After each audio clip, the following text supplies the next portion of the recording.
que no vamos a tener vacaciones y demás. Bueno, Hola. buenas, ¿cómo andas, Sol? Bien. Buenísimo. Ahora, lo que yo entendí que también es un lío y que puede ir cambiando, no está... Pero básicamente es así. Las clases son hasta el 15 de diciembre, hasta ahora. Clases, hasta ahora 15 de diciembre. Y hasta ese momento, quien haya cumplido, ustedes van a terminar con notas, es decir, las próximas evaluaciones van a ser con notas. Ya cada profe estamos viendo cómo, pero más o menos para que vayan sabiendo. No sé, ¿eso se los dijeron en el mail que le mandaron? Sí. Sí, lo habían dicho. Sí. Buenísimo. Pero no en el mail me decía que ya iban a hablar con nuestros papás. Sí, que en medio de octubre iba a dar nota, algo así. Sí, ya la Ceci va a tener una reunión con ustedes y se los va a explicar bien ella. Capaz que yo me adelanto y meto la pata. Entonces mejor capaz esperemos a la Ceci. Pero digo, a los que les hicieron todo, cumplieron, les fue bien el año, en diciembre terminan. Esa es la, para que se queden tranquilos. Febrero y marzo van a ser aquellos que, bueno, que no les haya ido tan bien o que no hayan entregado las cosas. Así que, pero sí,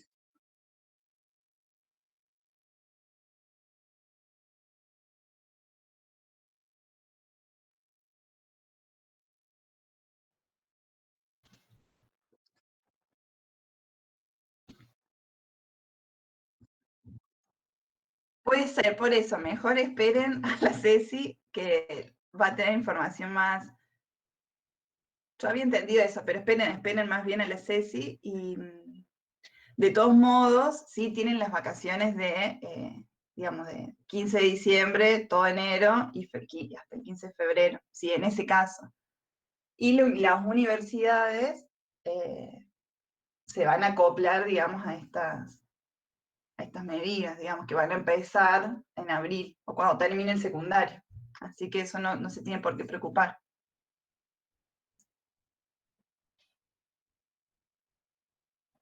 Bueno, vamos a empezar. Les cuento, ¿qué pensé para hoy? Voy a hacer yo un recorrido, una clase expositiva, lo más clara posible, con los puntos más importantes que me parece que necesitan para la lectura.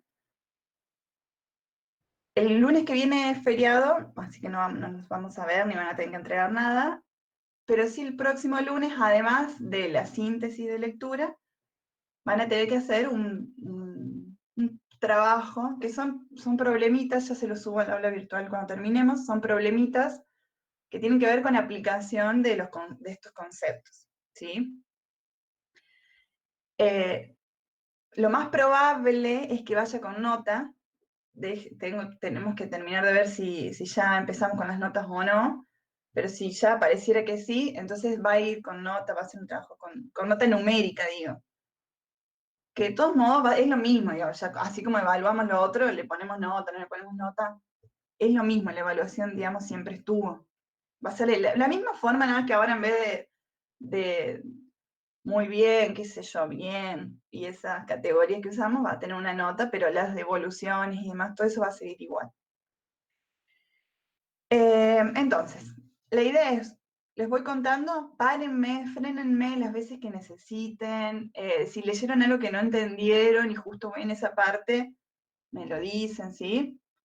Pregúntenme todo lo que necesiten. Profe, perdón que Sí. te interrumpa. Flor me preguntó si podía grabar la clase. Y como ella Ay, no... sí. Gracias. Gracias. Les juro que dije, tengo que grabar la clase y me olvido. Es algo que no lo puedo incorporar.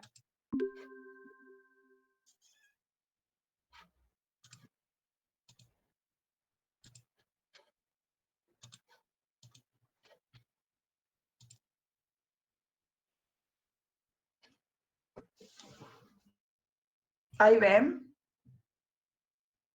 Sí. Sí. Bien. Entonces,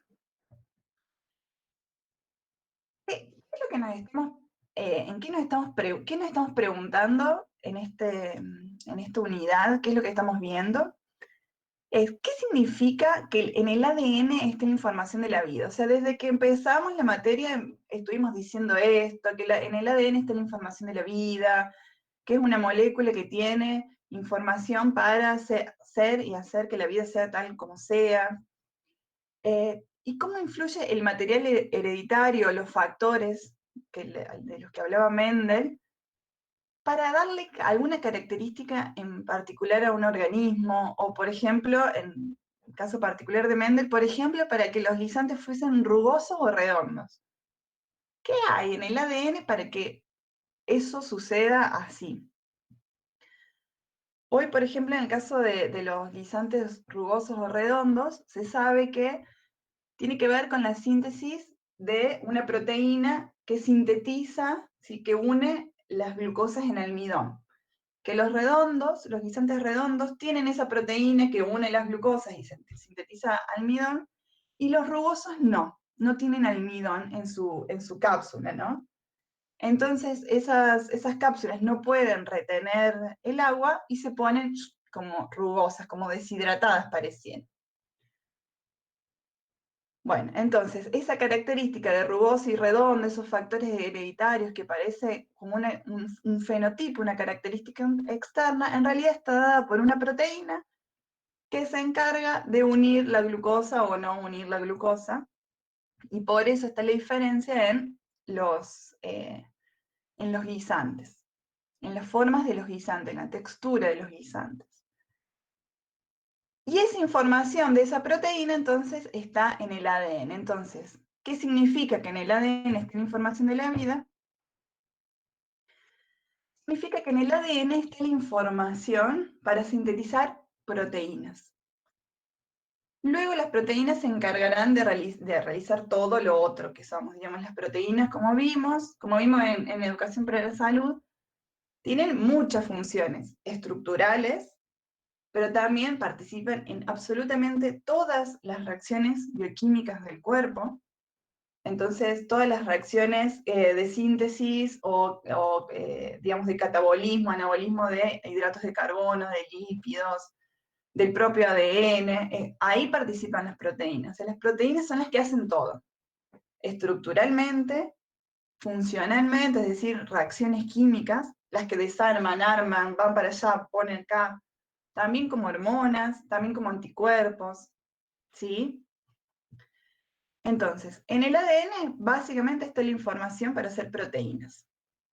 Pero ¿cuál es el camino al que le llamamos el dogma central de la biología? El ADN se transcribe, ¿sí? Así como uno transcribe una cosa a otra, bueno, el ADN se transcribe a ARN, que luego es el ARN quien se traduce a proteína. Hasta ahí vamos, esto lo teníamos re bien, ¿o no? Sí, Sí, Bien. sí. Vamos a empezar por la transcripción. ¿Qué era entonces? ¿Quién me dice qué era la transcripción?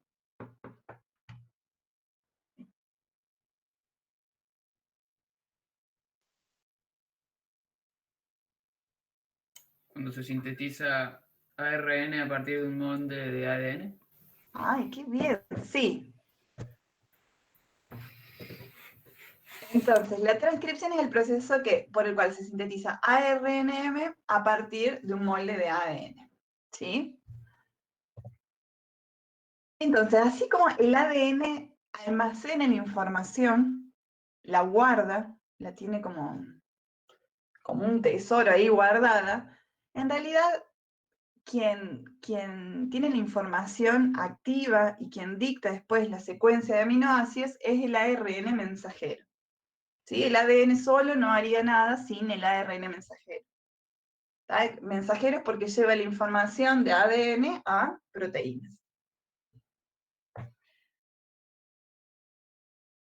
Bueno, acá les hice una captura de pantalla de uno de los videos, que me parecía que estaban más claras las imágenes que que en el libro por ahí que será complejo entenderlas. Les recomiendo que vean los videos, porque son muy claros.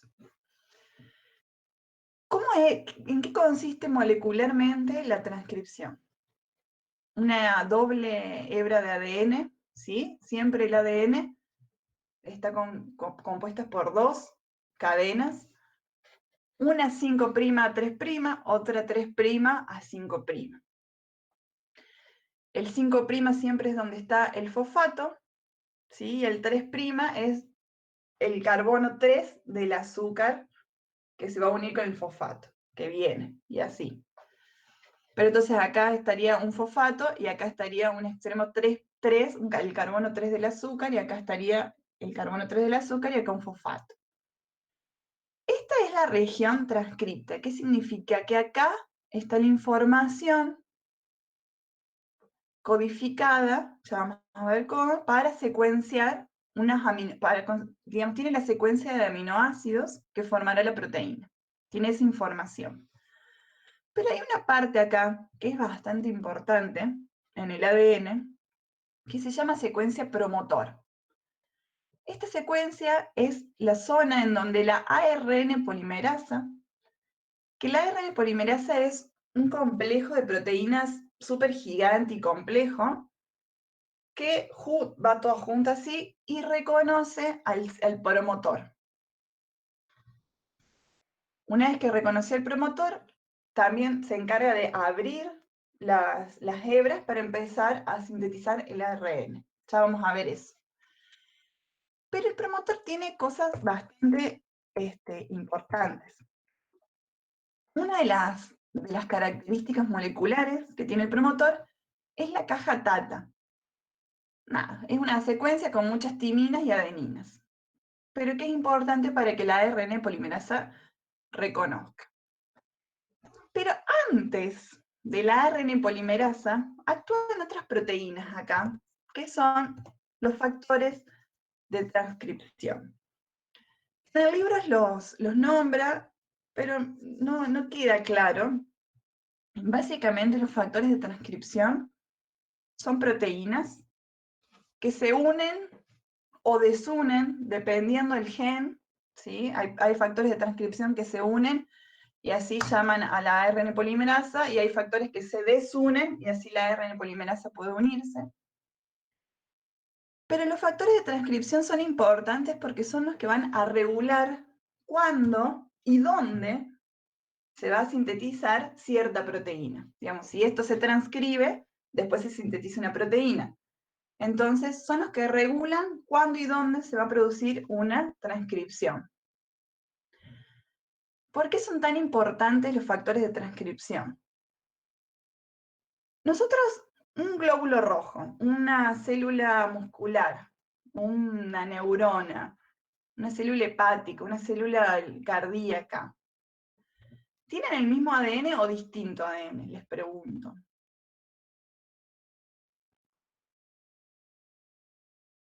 El mismo, ¿o no? Porque forman parte del mismo cuerpo.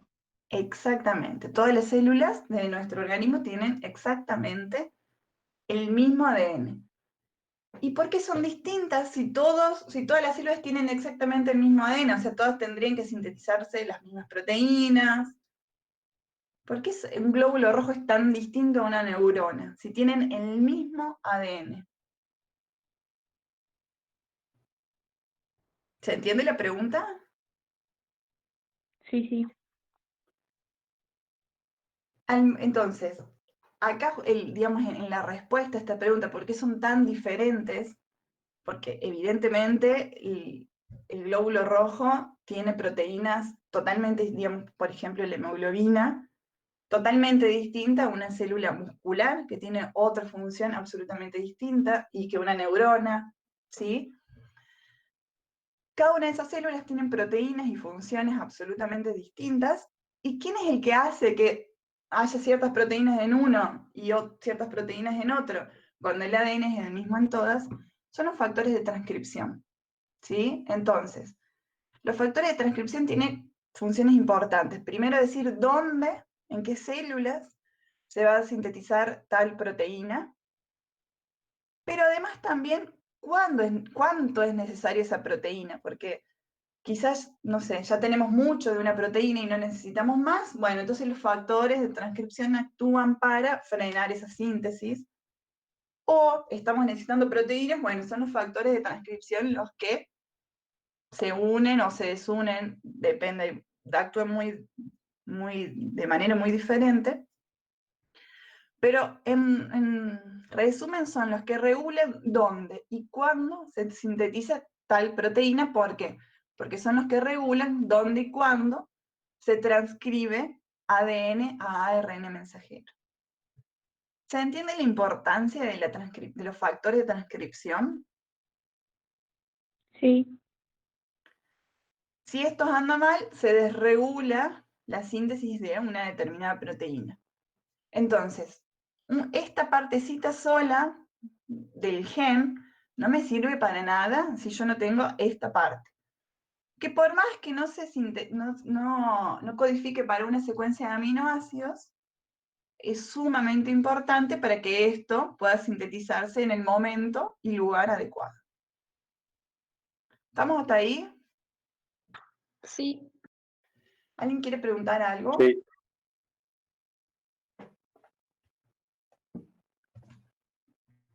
Digo, ¿qué hace la ARN polimerasa? Una vez que se unió, porque los factores de transcripción la dejaron, separa la cadena de ADN, las dos hebras, perdón,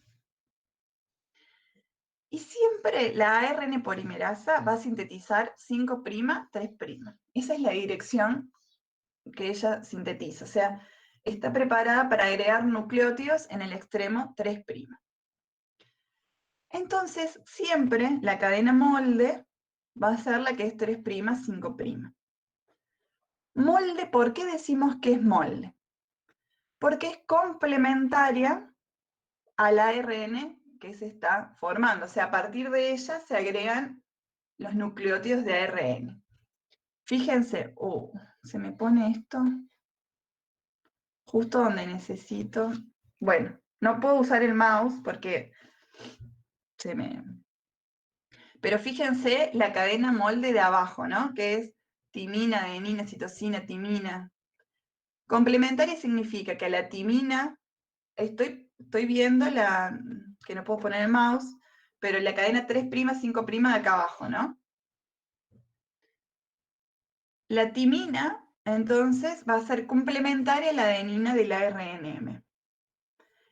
La adenina al uracilo. Fíjense que el uracilo es la particularidad del ARNM. El ADN, en vez de uracilo, ¿qué nucleótido tiene? Citosina. No. Ah, no. Timina. Timina. El ARN cambia timina por uracilo. Entonces, la adenina, que es complementaria a la timina, el ARN en vez de tener timina, tiene uracilo. La citosina tiene guanina. Acá que vemos la A, abajo hay una timina, fíjense, después el uracilo, una adenina, bueno. Eso significa que es complementario, ¿eso se entiende? Sí. Es lo mismo que vimos cuando se producía la replicación, ¿sí? La ADN polimerasa también unía los nucleótidos complementarios.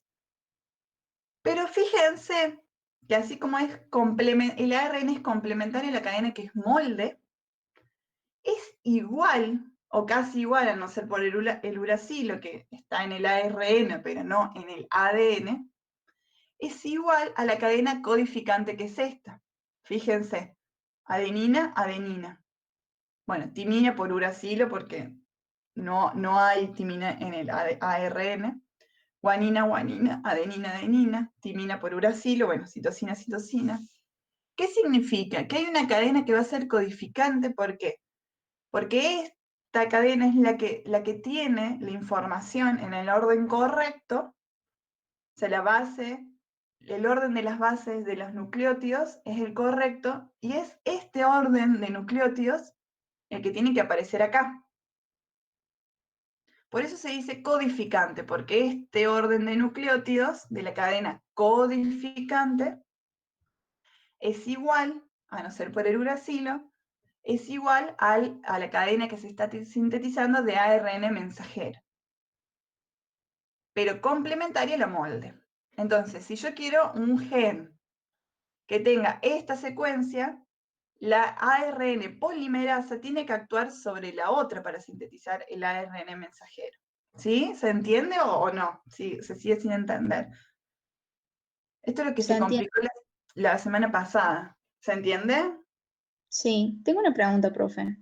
¿Qué pasa con la cadena codificante? ¿Queda suelta o la vuelven como a reconstruir para que siga estando el ADN completo? O sea, fíjate que una vez que va pasando, se vuelve, o sea, el ADN se usa, se copia la información y sigue. Esa molécula Ah, queda intacta, digamos. Las dos ah, ok, hebras, las ok. dos hebras se vuelven a juntar y sigue el ADN.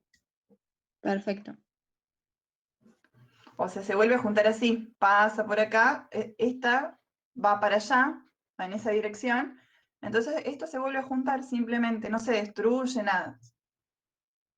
Ah, bien, bien. ¿Alguna otra duda?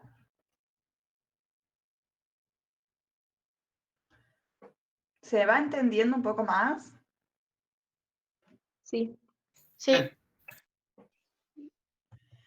Ahora, hay una característica que habíamos visto en la ADN polimerasa, que no la tiene la ARN polimerasa.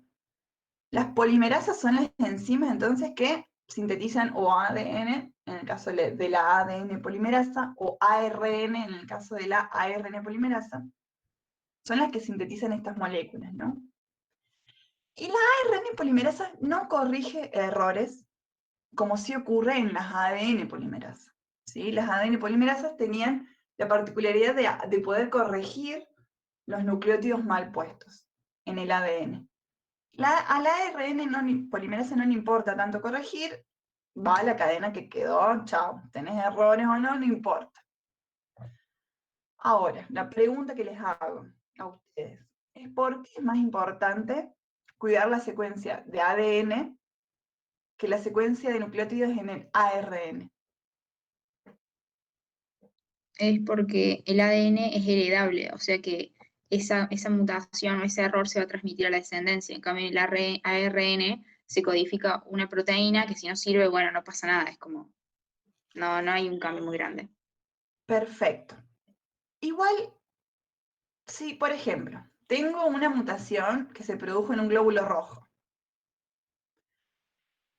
en una mutación en el ADN, porque la ADN polimerasa no la pudo corregir igual y quedó el error igual, en la secuencia de ADN de un glóbulo rojo. ¿Eso es heredable para quién?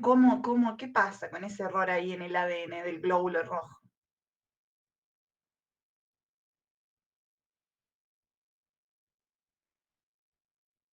O sea, ¿en el ADN del glóbulo rojo hubo una mutación o en el ADN original? No, del glóbulo rojo. O sea, ya de Ah, grande, un adulto tiene una mutación en el ADN. Solo en una célula del glóbulo rojo. claro, supongo que la descendencia de esa célula, cuando se guía, va a tener esa mutación, pero nada más. La descendencia de ese individuo no.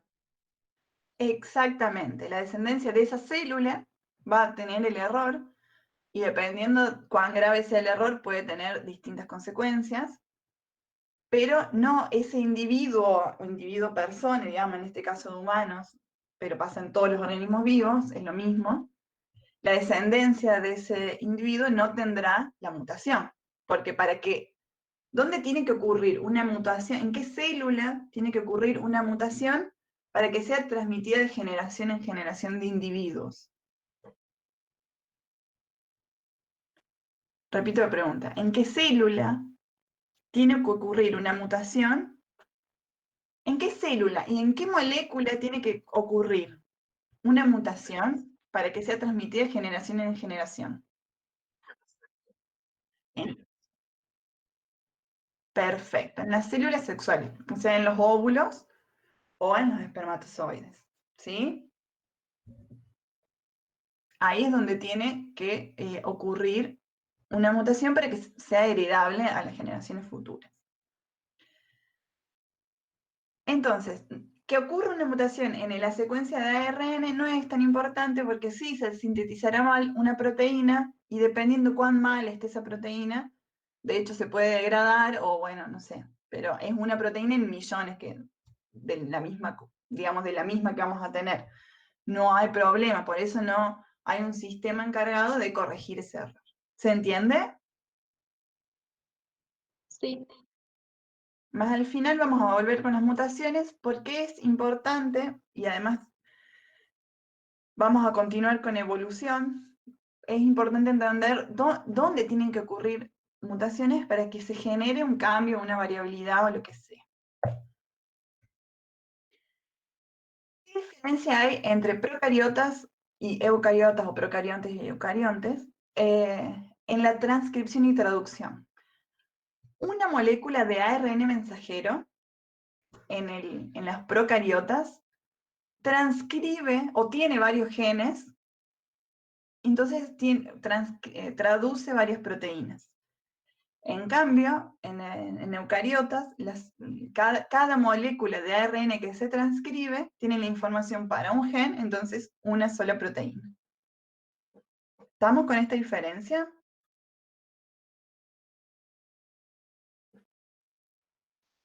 ¿O no? Sí, ¿Alguien más? Sí, profe, se entiende. ¿Sí? Sí. Otra diferencia, ¿cuál es? Bueno, los procariotas no tienen núcleo, entonces todo sucede en el citoplasma. Y en los eucariotas tienen núcleo, la transcripción sucede en el núcleo y la traducción, o sea, la síntesis de proteínas, sucede en el citoplasma. ¿Sí? Acá vamos a ver qué significa ARN mensajero inmaduro y maduro, que esto ocurre en el núcleo. Vamos a esto. ¿Qué es el ARN maduro e inmaduro? Una vez que la cadena de ARN mensajero se transcribió a partir de ADN, le pasan cosas. Estas cosas que le pasan en el núcleo, estando en el núcleo. Luego, una vez que está maduro, se va para el citoplasma, a buscar los ribosomas para poder sintetizar la proteína. ¿Qué es lo que le pasa al ARN mensajero? En el extremo 5', la adición del CAP. CAP es como una capeluza, o sea, como un tapón, podremos decirle. En realidad, molecularmente, es una guanina modificada. Fíjense, este es el ARN que sigue para acá abajo. Y acá se le agrega esto, una guanina modificada, porque acá tiene un metil que en realidad no lo tienen en la guanina común. No importa esto. En el extremo 5' se le agrega algo que se le llama la adición del CAP, 5' a veces, CAP 5', que es una guanina modificada, no importa. ¿Para qué sirve esto? Tiene dos funciones. Por un lado, mantener la integridad del ARN mensajero y que no se degrade, ¿sí? Ni en el núcleo ni en el citoplasma. Y además es donde esta molécula de ARN va a unirse al ribosoma, que ya vamos a ver qué función tiene, pero tiene que ver con la posibilidad de iniciar la traducción. Otras dos cosas que pasan al ARN mensajero una vez que se transcribió, o sea, una vez que ya es ARN, es que en el extremo 3' se poliadenila, tiene muchas adeninas, se hace una cola de adeninas largas, y además corte y empalme, o splicing también en inglés.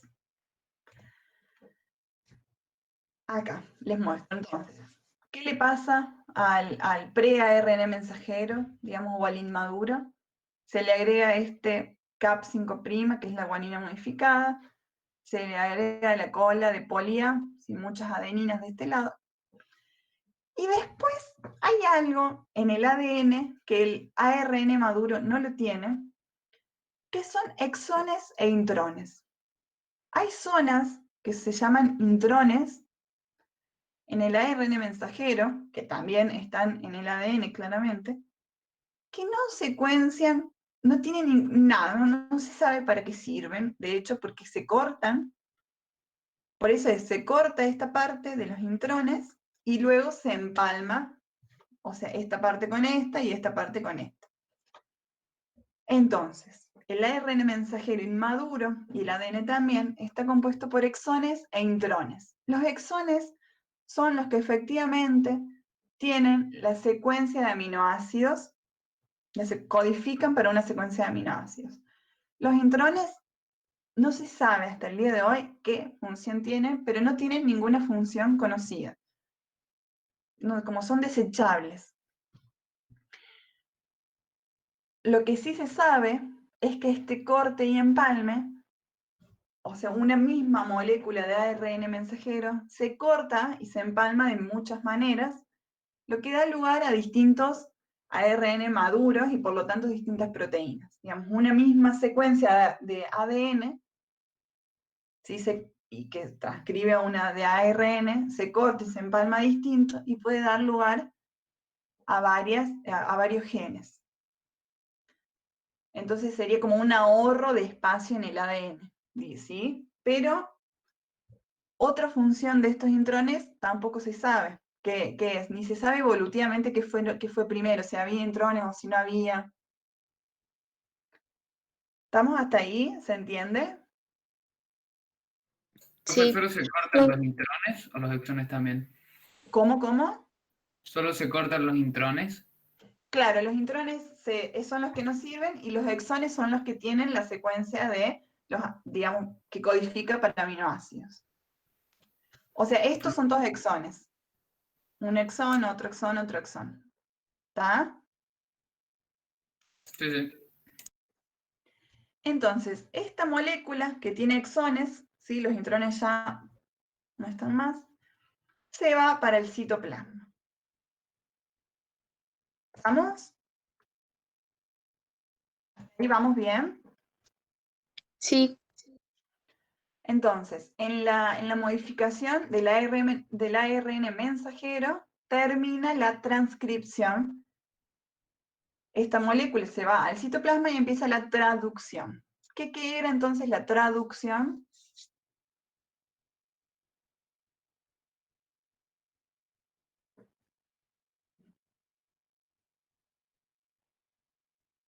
¿Qué era la traducción? Les pregunto.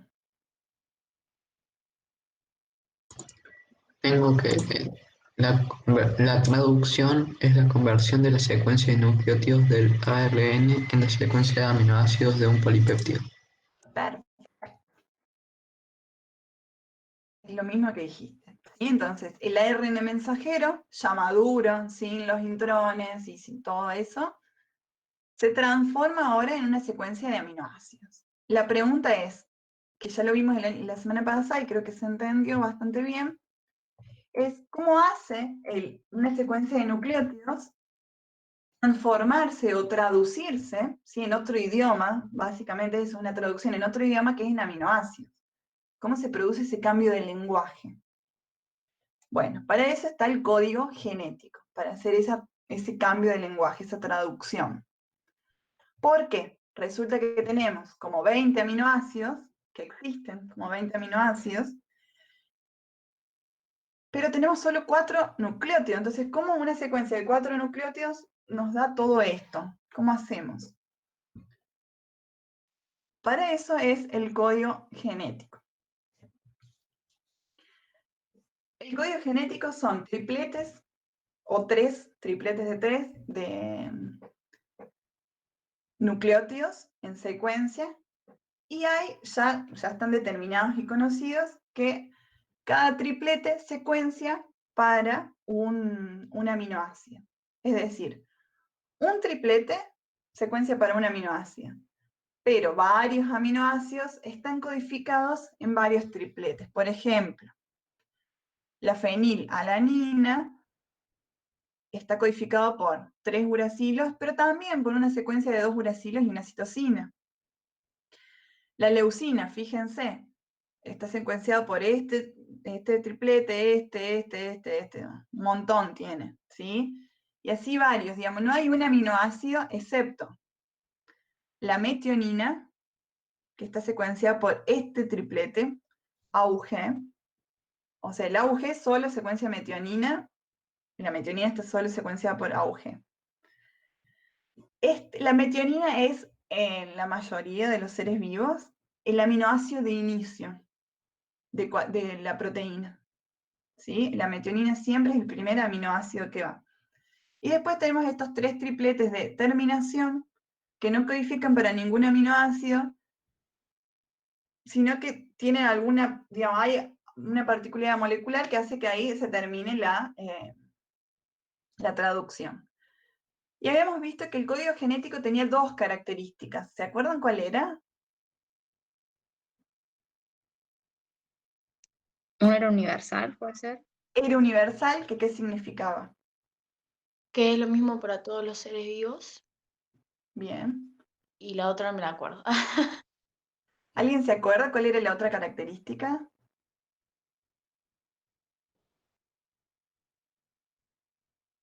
Degenerado, ¿o no? Exacto, era degenerado o redundante. ¿Qué significaba? Que cada aminoácido... Dice, perdón. No, no, dale, dale. Que dice que es degenerado porque más de una combinación de nucleótidos puede dar origen a más de un aminoácido. O sea, varios codones codifican en varios aminoácidos. Perfecto. O sea, por ejemplo, y este codifican para fenilalanina. O sea, la fenilalanina, bueno, la puede dar este codón o este codón. Por eso es degenerado. La leucina puede estar codificada por este. O redundante. Lo que sí, cada codón, o sea, así como la leucina puede estar codificada por todos estos, este codón, por ejemplo, UUA, solo da leucina, no da otra cosa. O sea, las degeneraciones de los aminoácidos para los tripletes, no de los tripletes a los aminoácidos, ¿sí? Cada triplete codifica un solo aminoácido, pero cada aminoácido tiene varios tripletes que lo codifican. ¿Se entiende? Sí. Bien. ¿Quiénes son los encargados de la traducción? ¿Quiénes participan en la traducción? Vemos. Ya recontravimos que es el ARN mensajero, que tiene la secuencia de nucleótidos, que es el que lleva la información para secuenciar la proteína, ¿sí? O sea, en su secuencia de nucleótidos tiene la información de qué aminoácidos van a ir. El ARN ribosomal, que tiene una función tanto estructural, o sea, de estructura, de sostén, que ya vamos a ver, pero también funcional, digamos, hace algunas cosas, no solamente de sostén. Y el ARN de transferencia es un adaptador entre el aminoácido y el ARN mensajero. Es decir, el ARN de transferencia es quien lee los codones, quien lee, digamos, la secuencia del ARN mensajero y va a buscar el aminoácido correcto y lo trae. Ahí vamos a ver cómo funciona eso. Esta imagen también la saqué de los videos. Veamos. Esto blanco acá, todo esto, es el ribosoma. Los ribosomas, hay muchísimos en las células, están compuestos por decimos dos subunidades. Una menor, que es esta de acá abajo, que es, lo que sucede primero es que viene el ARN, acá, de donde vemos la secuencia, es el ARN mensajero. Lo primero que sucede es que este ARN mensajero se une a la unidad más pequeña del ribosoma, que es esta cosa blanca de acá. Una vez que se unió, viene esta cosota gigante a unirse acá para empezar la traducción. Se dice que los ribosomas son fábricas de proteína. Por un lado es como el edificio que lo sostiene, si literalmente sostiene la molécula de ARN acá, la hace pasar como una cinta transportadora por acá, pero además tiene funciones enzimáticas. Ahí vamos, ya les digo cuáles, por ejemplo. Pero todo esto es, o sea, el ribosoma está compuesto de proteínas y también de ARN. ARN ribosomal. Entonces, tenemos el ARN ribosomal, que es todo esto. Tenemos el ARN mensajero, que es esto. Y acá tenemos estos acá, que están acá. Son los ARN de transferencia. ¿Cómo funciona esta máquina de traducir? Bueno, viene acá el ARN mensajero, el que tiene la información. Este decimos que es el triplete, ¿no? El triplete o el codón. Quien se encarga de leer este triplete o codón es el ARN de transferencia. Cada ARN de transferencia tiene un anticodón. Fíjense. Acá esta es la molécula de ARN de transferencia. ¿En dónde? En el extremo de acá abajo, fíjense que es, fíjense cuando desaparezca esto, que es el anticodón, tiene la secuencia de 3 letras, que es complementaria a la mensajera, y vamos a ver. Y en el otro extremo, cada anticodón tiene lugar para unir a un aminoácido particular. ¿Se entiende hasta más o menos esto? Sí, Fíjense. El ARN mensajero tiene el codón UAU, o sea, uracilo, adenina, uracilo. ¿Quién va a venirse a unir acá digamos, el ARN de transferencia que tenga el anticodón AUA? ¿Por qué? Porque el uracilo es complementario a la adenina, la adenina es complementario al uracilo, y el uracilo a la adenina. Entonces, este anticodón, que es complementario al codón, o sea, anticodón porque es complementario. Así como estuvimos viendo las otras complementariedades, acá pasa lo mismo. Lo reconoce. Este es el sitio A, en donde reconoce el ARN de transferencia a su codón. Entonces, el ARN de transferencia es el que trae el aminoácido correcto para este anticodón, y entonces para este codón lo coloca en el sitio A. En el sitio P lo que va a suceder es la unión de este aminoácido que ya estaba con la tirosina, ¿sí? La unión peptídica. Y esta unión la hace, por ejemplo, las proteínas del ribosoma. Van uniendo metionina y tiosina. Y el sitio E es de exit, que cuando ya está unido la metionina a la tirosina, esta molécula se va a ir. Todo esto está re bien explicado en el video, y además porque es más animado, y me supongo que al verlo animado es más fácil de entender. Pero más o menos, ¿se entiende un poco? sí. En el segundo video tienen la traducción, o en el tercero, digamos, hay uno de general, después uno de transcripción y otro de traducción.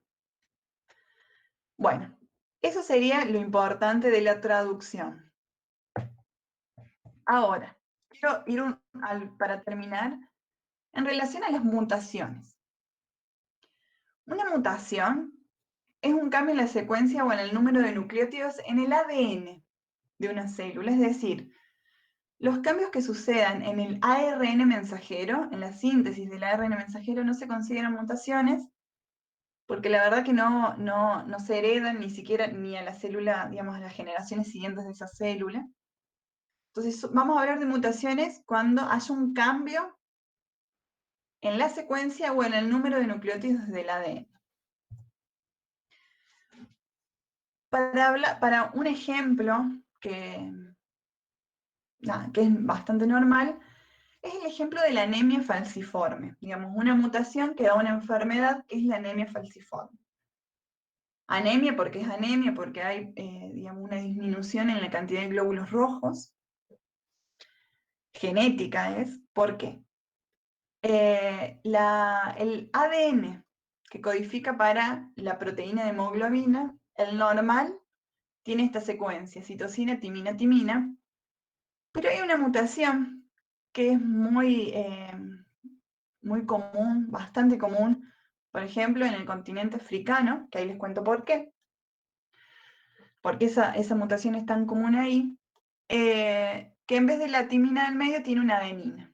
¿Qué pasa? El ARN mensajero cambia el codón, y acá la información para la proteína, este codón que codifica para el aminoácido glutamina, acá codifica para el aminoácido valina. Esa sola mutación de una solo nucleótido que cambia un aminoácido hace que el glóbulo rojo cambie su forma. Ya no es un disco bicóncavo y todo lo que sabemos, sino es una forma de media luna. Y trae muchos problemas porque ya no es un glóbulo rojo flexible, no puede pasar por los capilares, se rompe, daña los capilares, bueno, bastantes problemas. Se puede tratar esta enfermedad con medicamentos, pero es muy prevalente, por ejemplo, en el continente africano, porque las personas con anemia falciforme son inmunes, digamos, a la malaria. ¿Sí? La malaria, que es una enfermedad muy endémica en África, en ciertos países de África, es un parásito que infecta los glóbulos rojos. Bueno, resulta ser que las personas con anemia falciforme no se enferman de malaria. Por eso, esta mutación ha evolucionado, o sea, se ha adaptado y se ha esparcido, digamos, por el continente africano. ¿Sí? Porque tiene una utilidad, digamos, más allá que causa anemia, tiene una utilidad que es la inmunidad a la malaria. ¿Estamos hasta ahí? Sí, Acá, para cambiar los nucleótidos por letras y palabras, que es quizás el lenguaje que más conozcamos, fíjense en esta frase: dos ven más que uno. ¿Sí? Que para nosotros significa algo, tiene un sentido.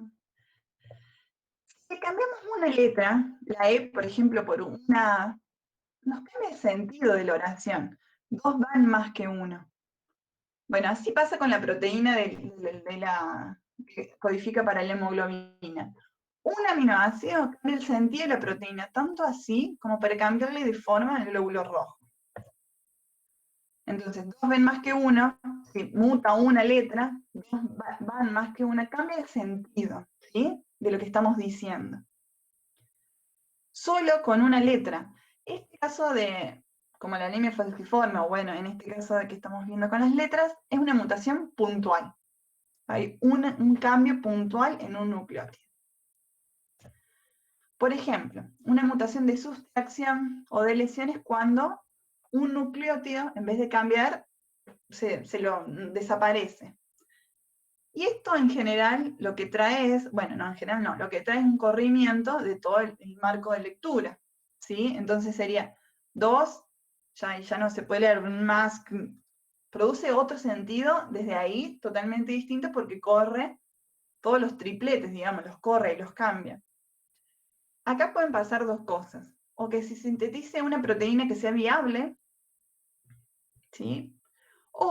Y bueno, y se produzca una mutación, depende de qué tipo de proteína se produzca, o en realidad lo más probable es que sea una proteína que no tenga ningún sentido y que de hecho no se pueda sintetizar por su estructura y sea degradada. Pero puede ser que sea una nueva proteína totalmente distinta, que tenga algún tipo de función, que sea viable, entonces sea una mutación que se mantenga.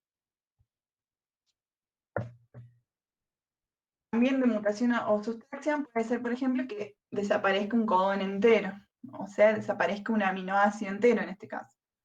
En vez de dos ven más que uno, dos más que uno. Entonces, una mutación es un cambio en la secuencia o en el número de nucleótidos en el DNA.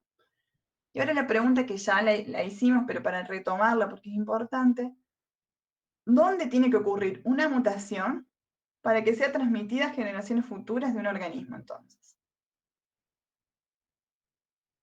en el ADN y En en las el células ADN sexuales. de las De las células células sexuales. sexuales. Excelente, ¿sí? Y ahora, para terminar y ya los dejo, la pregunta de qué es un gen.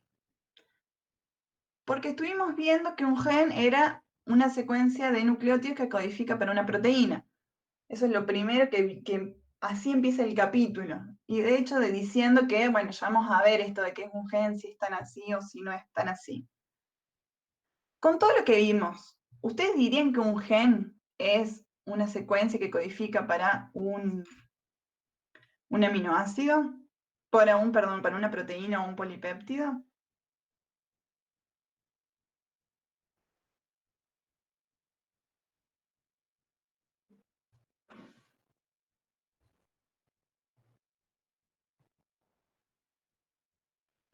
Chan, chan, chan. ¿Hay alguien ahí? Y mira, no sabría decirte. Bien, bueno, justamente era la idea. Era que no es tan sencillo definir un gen, una proteína, porque, primero, hay secuencias en el ADN que no codifique dentro de un gen, dentro de lo que decimos gen, pero que no codifique para aminoácidos. Sí, ¿Qué? están los de terminación, no sé cómo se llamaban. Los de eh, terminación, el promotor, el promotor, que era el tata, ¿o no? Ese. el TATA, con otras cosas donde se unen los factores de transcripción, pero que es una parte esencial de un gen. Y Sin los que eso se no se cortan, secuencia ninguna proteína. ¿Cómo, Cande? los que se cortan, que eran los histriones, no sé cómo se llamaban. Los intrones que se cortan. Eso. Bueno, que es parte del ADN, que está dentro de un supuesto gen, pero que no secuencia para ninguna proteína. Entonces, simplistamente podremos decir que un gen codifica para una proteína, pero ahora que sabemos un montón de otras cosas, no es tan así.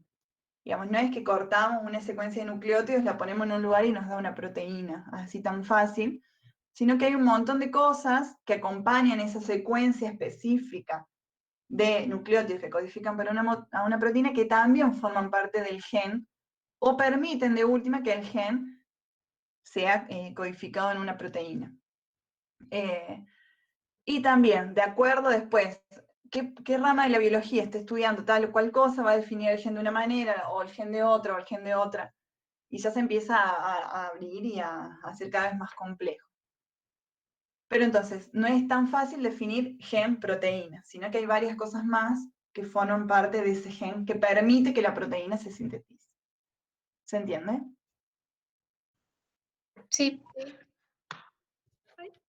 ¿Les quedó un poco más claro? ¿Les ayudó la presentación? Sí, profe. a mí sí. Sí, profe. Bueno, yo les puedo mandar después por mail esta clase. De todos modos, los videos los va a reayudar también. Les subo ahora el trabajo. Lo pueden hacer de a dos o de a uno. Es un trabajo de aplicación de los conceptos, es decir, van a tener que leer, tener claro lo que leyeron. Y bueno, y para poder resolver los problemas. Lo que vamos a hacer de todos modos es dos cosas. Vamos a hacer dos entregas, digamos. El lunes, no el 12, el otro, que no sé cuál es, entregan. Ese lunes lo vamos a revisar, nos vamos a sacar dudas, pero ya lo tienen que haber entregado y vamos a hacer una segunda reentrega con las correcciones que ustedes consideren hacer. ¿Está? Pero digo, no tengan problemas si tienen dudas, porque pues, sí va a suceder. Entréguenlo con todo lo que tengan, con preguntas escritas si quieren incluso. El lunes nos juntamos para charlar esas dudas y lo vuelven a entregar. ¿Se entiende? Ok, sí. De una. Vale. Sí. Bueno, No. nos vemos el viernes y manden los relatos. Estaría re bueno eso, que pueden mandar los relatos de los abuelos, abuelas, tíos, vecinos, vecinas, lo que sea. ¿Eh? Ok, Nos perfecto. vemos el Dale. viernes. Buena Chao, semana. profe. Chau, Gracias por chau. todo. Sí, profe. Chao, nos vemos. Chau. Chao, profe. Chao, profe. Chau, chau. Tengo la idea de comprarme la ficha.